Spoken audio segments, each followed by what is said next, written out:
What's up, guys? Sean here. We have a 2000 Harley Davidson Road King Classic.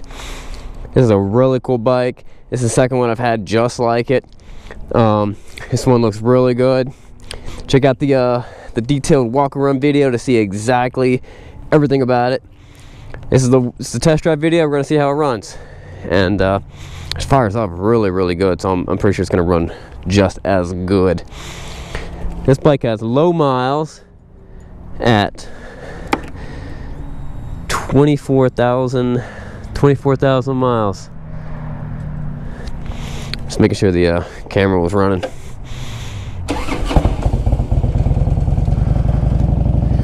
All right.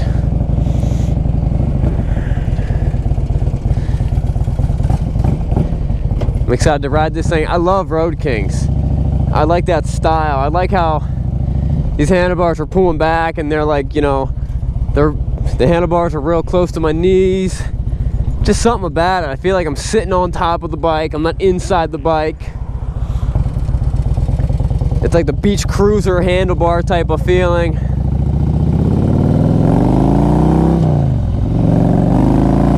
Wow, that hypercharger makes a pretty big difference. Very impressed. It's interesting to ride the exact same bike without a hypercharger and then ride it with a hypercharger. It definitely it definitely moves. The brakes feel real nice and tight.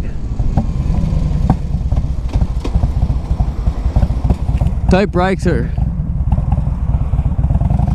a bike with tight brakes or something that's pretty important to me.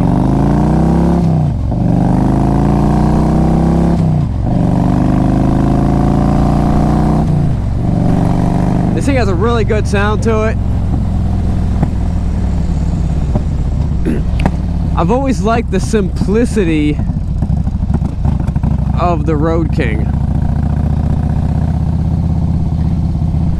It's just got bags, no tour pack, no windshield. I mean, it's got the thing that you can put a windshield on it, but no upper fairing. It's just real simple. No radio unless you get into like the CVO Road Kings.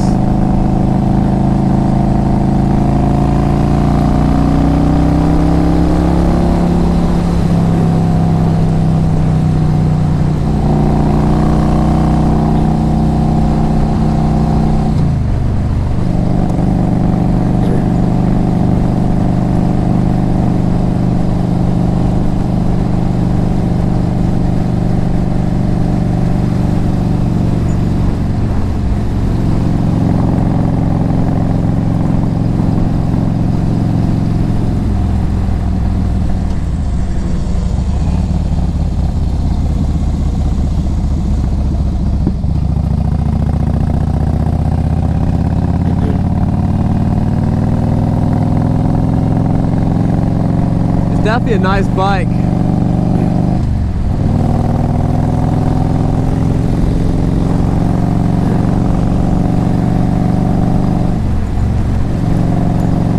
Although it does have, I don't know if you can tell, but it does seem like it has a little bit of a stutter to it. It almost feels like it's getting more air than it is fuel.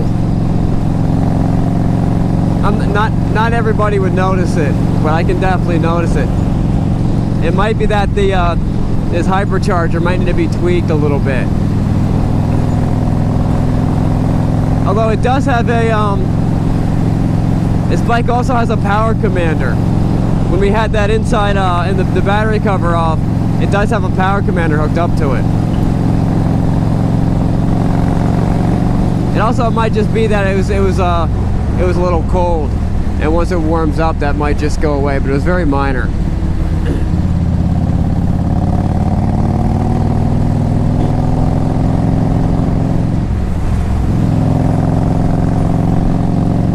Gorgeous day for a ride.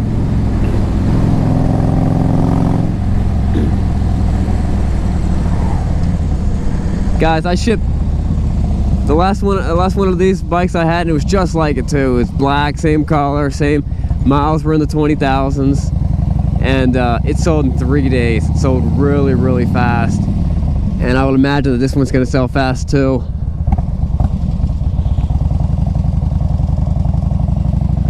So I'm pretty excited about this bike, and it runs good. I really love the Road Kings. It's simple.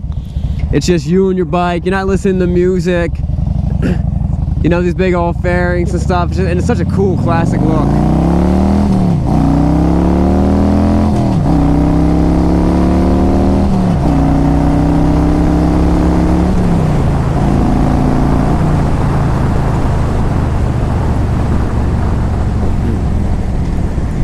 Yeah, any that little stuttering I was talking about, it was just why the bike was cold.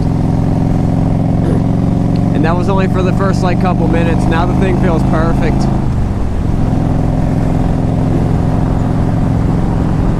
Really, really good running bike, guys.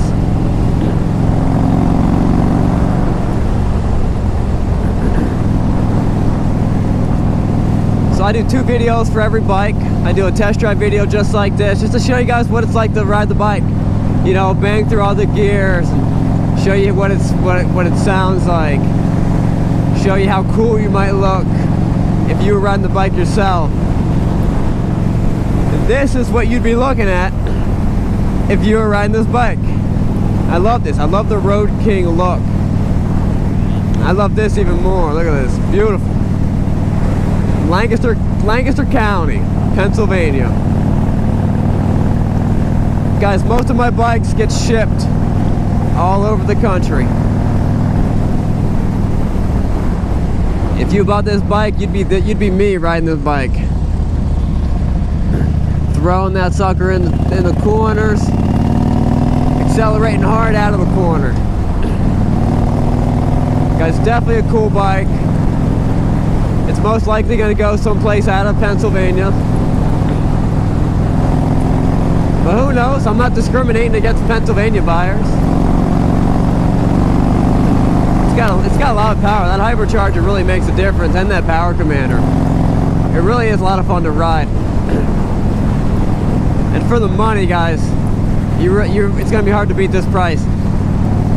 Subscribe to my YouTube channel. It's a little button down here on the bottom right-hand corner of the screen. You can click that to subscribe, and then you can see all the new videos I get and all the new bikes I get in. This bike is gonna sell fast. I'm surprised if I have this thing for longer than a week. And man, does it run good. If there was one thing I'd do to it, I'd probably change these grips. Because after a while, these grips, they get sticky. So on like a hot summer day, they're gonna feel gooey, and you're not gonna like it. It's in like the high 40s today, so it's not that bad. But definitely on a summer day, you're gonna notice that. Personally, I like the factory Harley Davidson rubber grips. I think they feel the best. But everyone wants to put these chrome ones on here.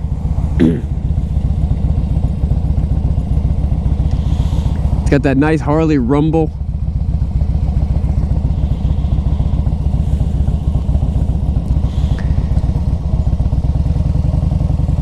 Fuel injection is definitely the way to go. And what's interesting is, you know, I've always thought that Harley was always behind the times with most of their technology, but it's not actually always true, because Harley was one of the Harley was pretty early in having fuel injection as an option for their motorcycles, as early as like '97. It might have been before that, but I haven't seen any bikes before that. When you can get Yamahas in 2007 that still have carburetors. Now all Harleys from 2000, I believe 2006 and newer, are going to be fuel injection. So that's an interesting little fact for you. You can take that to impress all your friends with it. In 2005, you could get either. In most bikes, before that, you could get a Harley with fuel injection or carburation. But in 2005, you can get both. but that was the last year. And then 2006, everything was carbureted. Fuel injection's the way to go. Look at that van, that's funny looking. Power stroke. Alright guys, hope you enjoyed the video. If you want to see more about this bike, check out the walk around video.